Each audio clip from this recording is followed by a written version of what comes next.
Nós vamos falar sobre inflação aqui na Rádio Bandeirantes, no Bandeirantes Acontece. Estamos com o André Perfeito, que é economista e chefe da Necton e que sempre nos atende com a máxima gentileza. Tudo bem, André? Como é que vai? Boa tarde. Olá, boa tarde a todos. Tudo bem na medida do possível, né? Com a inflação desse patamar aí, não dá pra gente comemorar muito não, né? É o maior número desde 2015 e aí eu quero só colocar alguns ingredientes.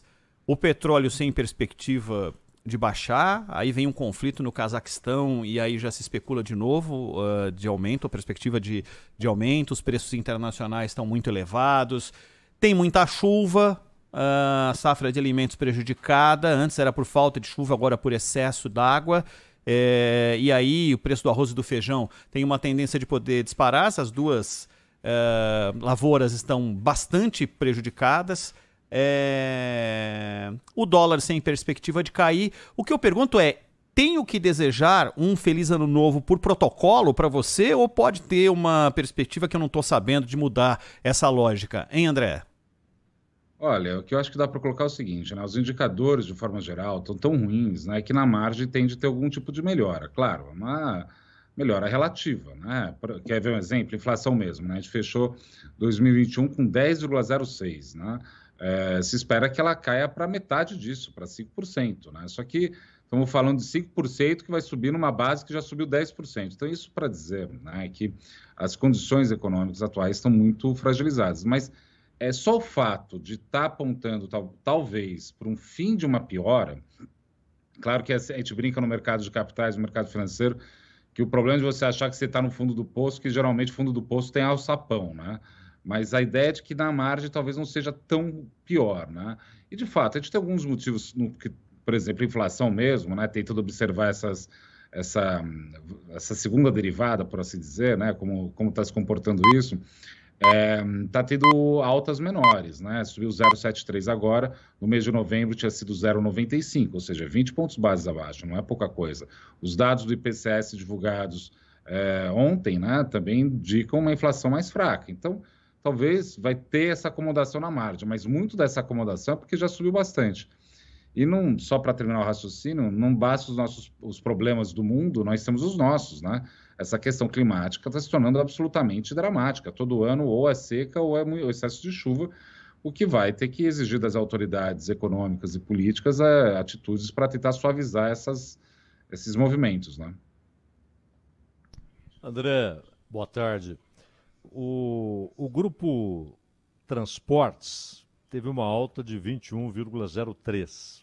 Mas lembrando, etanol subiu 62,2%, gasolina 47,5%, óleo diesel 46% no ano, gás de botijão 37%, o gás encanado 28,5% e energia elétrica residencial 21,2%. E pegando aqui outros itens, habitação 13,05%, artigos de residência 12,07%, vestuário 10,31%, alimentação e bebidas, né, com aquele sobe e desce, que é normal nesse grupo, 7,94%, despesas pessoais 4,73%, saúde e cuidados pessoais 3,70%, educação 2,81%, e agora muita gente quer tirar o atraso, né? Há consideráveis reajustes aí nas escolas, comunicação 1,38%. Mas muitos desses grupos, inclusive aqueles que tiveram peso maior, e é isso que eu quero saber de você, André, eles não têm dado sinal de que passarão por uma mudança drástica em termos de tendência de preços. Aliás, hoje foi anunciado aumento do preço dos combustíveis, né? Diesel, gasolina. E no caso da eletricidade, nós temos aí a necessidade da manutenção até abril, pelo que indicam, da bandeira vermelha nível 2, porque há contas a serem pagas. Não é nem a situação atual, se está chovendo ou se não está chovendo. Contas a serem pagas, prejuízos acumulados. Mesmo com esse cenário, você acredita que as coisas irão melhorar? Então, como eu coloquei, né, não é que vai melhorar, vai ficar menos pior na margem. Assim, até poderia é que a gente começou tão pesado o nosso bate-papo aqui agora para falar de 2022, né? De forma alguma dá para imaginar uma situação boa. A gente está em uma situação bastante preocupante, né? E isso daí que está sendo observado com os dados de inflação. A respeito, por exemplo, de gasolina, né? A gente tem visto aí novas altas, mas aí acaba acontecendo um efeito que é o seguinte: tanto que sobe, fica menos provável que suba mais ainda, né? A velocidade de aceleração foi muito grande, né? Tem alguns componentes de grupo alimentação que, em tese, tende a se normalizar com preço de frete mais normal, com uma situação um pouco mais resolvida, né, no preço de fertilizante, por aí vai. De novo, né, não quero de forma alguma dizer que o consumidor, né, vai sentir uma melhora na dinâmica inflacionária, ou mesmo na atividade. Mas, ao observar os dados de perto, eles parecem querer parar de piorar.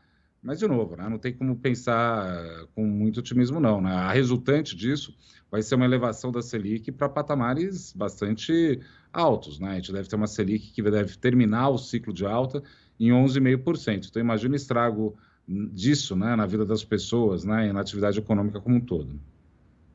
André, há um certo carnaval nas manchetes, com a história de que o presidente do Banco Central terá de enviar uma carta explicativa para o Paulo Guedes, né? Então, o fato é que o Roberto Campos, isso é uma coisa formal, né?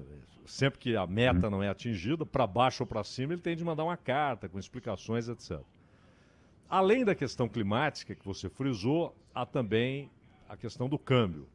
O Banco Central dos Estados Unidos, você, claro, acompanhou na última divulgação dos seus debates internos, deixou claro, haverá elevação da taxa de juros nos Estados Unidos, por causa da pressão inflacionária. Isso sempre provoca corrida mundial por dólares, né? Inclusive aqui, tendência de valorização do dólar. Mas há o fato de que o Banco Central aqui, isso está na cara, vai continuar elevando a taxa de juros, o que tende a atrair dólares para a compra de papéis do Tesouro, investimentos, juro um pouco mais alto, etc. O que vai resultar desse choque de Banco Central brasileiro e o Banco Central dos Estados Unidos? Você acredita que pode haver uma relação mais estável ou o dólar continuará subindo com essas duas perspectivas de elevação de taxa de juros aqui, mas lá também? Então, eu vejo, né, uma balança, por assim dizer, mais favorável ao real. Né? Eu explico o porquê disso. Né? A gente tem... O Brasil, a gente exporta duas coisas, que é commodity e taxa de juros. Né? E tanto commodity quanto taxa de juros no Brasil vão estar num preço bom. Né? Você tem que lembrar para o ouvinte ficar sempre atento, quando o juro sobe, quer dizer que o preço do título desse país caiu. Então, é como se fizesse sentido entrar porque está barato, né? ou tem interesse, uma demanda para comprar esse título. Isso acaba atraindo moeda norte-americana para cá. Isso é uma parte da equação que eu acho que pode ser resolvida com a elevação da taxa de juros. E a gente tem que lembrar também o seguinte, a taxa de juros de 2% que a gente teve, a Selic, né, foi a menor Selic que nunca existiu. Ela foi muito disfuncional, não ajudou a economia ainda. Claro, é fácil, chega a ser até deselegante eu falar que o Banco Central exagerou na dose, porque é muito fácil falar de fora, né? A verdade é essa.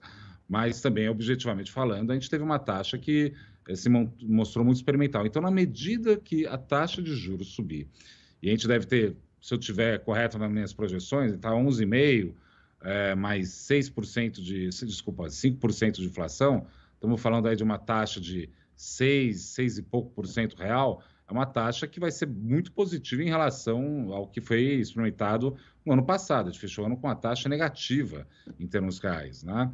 Então, 10,06 de inflação com 9,25, né? Então, tem uma diferença aí que a inflação ganhou da Selic. Então, esse processo vai ser normalizado. No caso especificamente dos Estados Unidos, o Banco Central norte-americano, ele vai subir a taxa de juros, é verdade. Mas ele vai fazer isso de forma absolutamente controlada. Hoje mesmo o Powell já disse que, e o dólar está até caindo, o real está ganhando força, porque o Powell já mandou avisar que vai fazer isso. A frase que ele usa assim, a estrada para o retorno da normalidade vai ser uma estrada longa. Ou seja, ele está deixando indicar, olha, mercado, briguem aí, discutam qual que é o preço razoável desses títulos, e aos poucos eu vou entrando. Ele não quer liderar esse processo, ele quer que o mercado se opine, né? Então é isso que a gente tem visto, mas obviamente tem toda a razão. A gente tem uma situação onde há nervosismo e isso daí acaba gerando até um dólar mais para cima, né? É que eu acho que a resultante de juro mais alto aqui pode atrair, né? Infelizmente, pelos maus motivos, né? Pode ter uma situação, o que pode, com o juro mais alto, segurar mais uma vez a atividade. Volta a questão, né? Qual que é o plano para o Brasil sair dessa enrascada que a gente se meteu? André, do que você tem ouvido aí os candidatos falarem, e muitos começaram a falar de economia, e alguns estão tentando aprender o que falar de economia para não causar impacto nas pesquisas, do que você tem ouvido falar, algum tipo de preocupação, ou é um momento que essas declarações ainda não causam impacto e não tem nenhum rebuliço? Não, começou a gerar algum tipo de mal-estar, né? Ou de discussões, né? Notadamente, por exemplo, o texto do ex-ministro Guido Mantega foi muito discutido no mercado, né? O mercado estava querendo entender exatamente o que ele está querendo falar, porque, obviamente, ele foi escolhido, né, a respeito do principal candidato, né? É inegável que o ex-presidente Lula tem uma posição de destaque, né, na corrida eleitoral, né? Mas sabe o que eu acho? Assim, o Brasil, o problema do Brasil não é falta de dinheiro. O problema do Brasil é falta de plano. Então, à medida que começar a ouvir, entender o que cada candidato vai colocar, isso daí vai ser precificado, né? Por outro lado, né, pode ser precificado com quedas maiores na bolsa, alta de dólar, por aí vai. Mas, de novo, eu acho que o Brasil já está tão descontado que, infelizmente, a boa notícia é que está ruim, né? O fato de estar muito fraca a atividade dificilmente pode desacelerar muito mais, mas os candidatos vão ter que começar a se posicionar. Eu não acho, sinceramente, que vai ser já agora. Eles vão esperar, talvez, lá por volta de março, abril, para começar a colocar o dedo na ferida, por assim dizer, da discussão econômica, né? Acho que eles vão tentar organizar a parte política antes, mas, sem dúvida nenhuma, vai gerar ruído. É natural, em anos de eleição, que a volatilidade suba, porque você pode ter alterações muito profundas. E cabe ao presidente, né, e ao ministro Paulo Guedes também se posicionar, né, a respeito do que eles querem num eventual segundo mandato do presidente Bolsonaro, né? Eu acho que a gente vai ouvir isso também com muita atenção na Faria Lima, né? Enfim, no mercado de capitais aqui no Brasil. André, uma última pergunta da minha parte. A gente falava aí sobre o Grupo Transportes, que teve alta de 21,03%, mas com impacto no índice de 4,19%. E a gente sabe que, na verdade, esse impacto ele é muito diferente, né, para diversos setores. É o caso de saúde, por exemplo, porque você pega aqui saúde 2,70%. E, aliás, 3,70%. 3,70% saúde e cuidados pessoais. Mas pessoas com mais idade acabam tendo gastos maiores, gastam mais, em média, né? Mais medicamentos, etc. E plano de saúde caríssimo para quem ainda pode ter plano de saúde. E no caso dos transportes, a gente vê profissões que são terrivelmente atingidas, né? Taxistas, motoristas de aplicativo, etc. Gente que tem transporte escolar, né? Vans. E o transporte de maneira geral. E há também as diferenças regionais. A inflação em Porto Alegre é diferente da de São Paulo, que é diferente da de João Pessoa, que é diferente da de Manaus, etc. Porque há muitos fatores locais, no clima e assim por diante. Agora, há um outro ponto que é a perda de renda. Porque a perda de renda, na prática, na realidade, também provoca inflação para quem perdeu renda, né? Porque você tem poder aquisitivo menor, você compra menos com o mesmo dinheiro. Você compra há 3 meses, você não compra mais. Você comprava há 1 ano, nem se fala. A recuperação da renda está no cenário de 2022, ou investimento que lá na frente vai produzir emprego, consumo, elevação da renda, é algo que vai demandar alguns anos no Brasil. Eu acho que você pegou a questão talvez fundamental mesmo, né? O rendimento das pessoas está muito depreciado. O IBGE, ele divulga junto com a taxa de desemprego na PNAD, né, que é a Pesquisa Nacional para Amostra de Domicílio, um dado que é muito importante, que é o rendimento médio real habitual das pessoas. O que, que é isso? É quantas pessoas, de forma habitual, recebem por mês descontado a inflação, ou seja, em termos reais. A última vez que divulgou esse número, né, o rendimento médio real habitual do brasileiro estava num patamar abaixo do que estava em março de 2012.